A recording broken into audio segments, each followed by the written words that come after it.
সবসময় যে গ্রামারের বড় বড় রুলস জেনেই তারপরেই আমি যে কোনো পরীক্ষায় ইংলিশে ফুল মার্কস পাবো এমনটা কিন্তু নয়। গ্রামারের কিছু কিছু বেসিক সেন্স একদম কাজে লাগালেই কিন্তু অনেক সময় কেল্লা ফতে হয়ে যায়। যেমন দেখো, the first European sailor to came to India in modern times was Vasco দি গামা। ঠিক আছে, কি বলছে?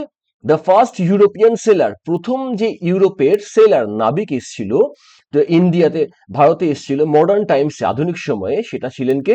Vasco da Gama. ঠিক আছে, অপশন এ বলছে the first European, option B বলছে sailor to came to India, option C was Vasco the Gama, option D হচ্ছে no error. ঠিক আছে, দেখো কি বললাম, ছোট্ট একটা বেসিক গ্রামারের বা বেসিক ইংলিশের সেন্সই তোমাদের এই অ্যান্সারটা রাইট করিয়ে দেবে।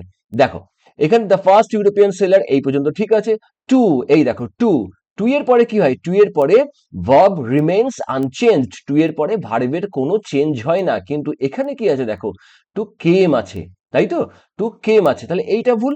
তাহলে এখানে কি হবে? টু কাম, কেমের জায়গায় কি হবে? কেম তো পাস্ট টেন্স, কিন্তু কামটা হচ্ছে প্রেজেন্ট টেন্স। তাহলে এইখানে যে অপশনগুলো দেওয়া আছে তার মধ্যে সঠিক উত্তর হবে কোনটায়? Option B, sailor to came to India. Came এখানে হবে না, কি হবে? কেম তো সিম্পল পাস্ট টেন্স, তাই তো? তা কি হবে এখানে?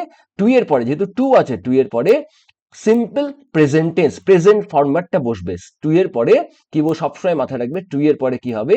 মেন ভার্ব, মেন ভার্ব বসবে। কিংবা যদি না বুঝতে পারো আবার বলে দিচ্ছি কি, প্রেজেন্ট টেন্স, প্রেজেন্ট ফর্মটা বসবে, প্রেজেন্ট টেন্সের ফর্ম বসবে।